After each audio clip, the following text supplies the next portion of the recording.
C'est un honneur pour nous de vous livrer aujourd'hui cette modeste réflexion autour du thème « Pour une motivation de nos apprenants ». Une des missions du système éducatif sénégalais, telle que la loi d'orientation de l'éducation le stipule, consiste à promouvoir les valeurs dans lesquelles la nation se reconnaît. Ainsi, au regard de cette loi d'orientation, l'école se dresse-t-elle comme le cadre idéal, le moule dans lequel les jeunes Sénégalais doivent absolument être formés.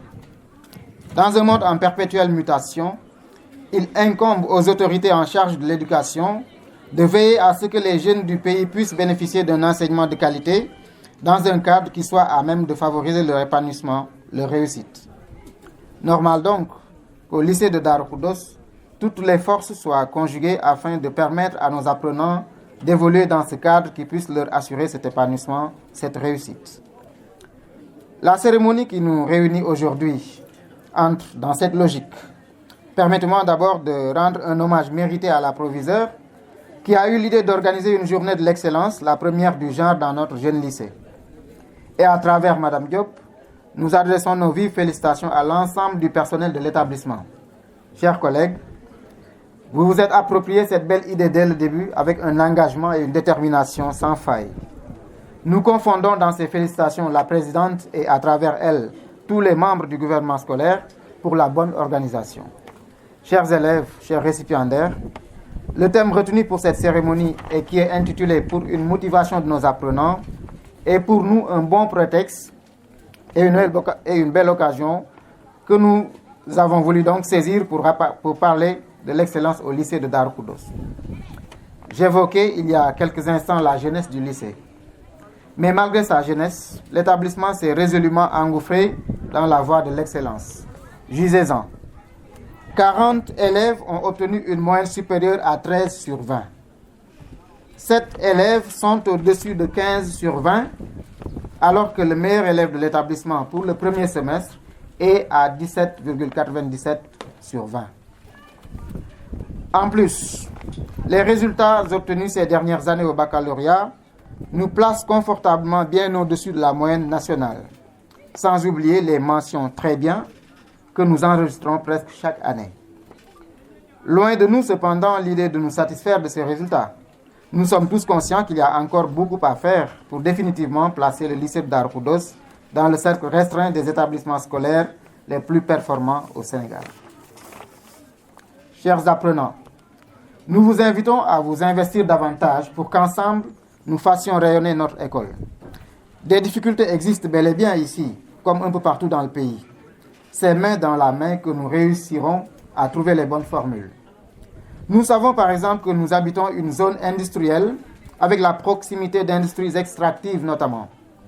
Pour beaucoup d'élèves, cela constitue un prétexte pour écourter les études ou du moins les négliger à cause de l'argent généré par le travail journalier.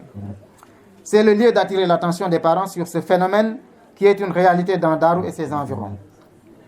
Le contrôle parental semble de plus en plus faire défaut si on considère par exemple la propension de certains élèves à fréquenter des camarades dont le souci premier reste la participation à des groupes de malfaiteurs spécialisés dans le vol de carburant, le vol de bétail, les agressions, entre autres.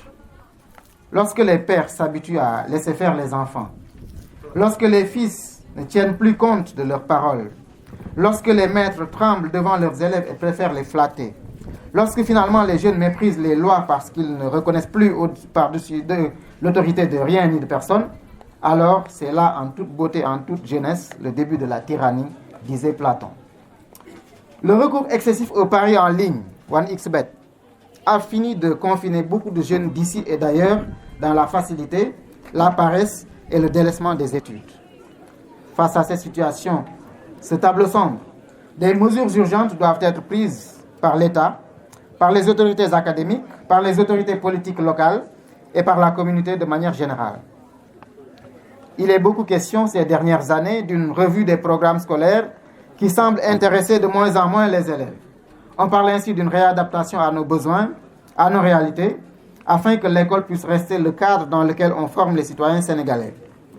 Parlons justement des réadaptations et de et d'adéquation de la formation à l'emploi, il importe de penser à l'érection d'un lycée technique à Darou Khoudoss, lequel établissement devrait permettre aux entreprises officiant dans le périmètre communal voire départemental de bénéficier d'une main-d'œuvre locale qualifiée.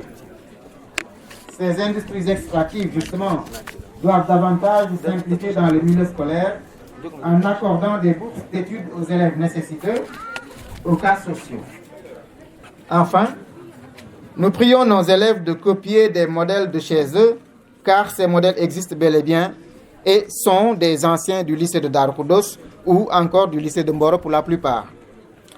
Il y a les ingénieurs, les médecins, les opérateurs économiques, les inspecteurs, les enseignants, les avocats, les juges, les techniciens supérieurs, etc. Pour terminer, je voudrais rappeler ces propos du patriarche africain Nelson Mandela, pour qui l'éducation est l'arme la plus puissante que l'on puisse utiliser pour changer le monde. C'est sur ces notes que je vous remercie pour votre aimable attention.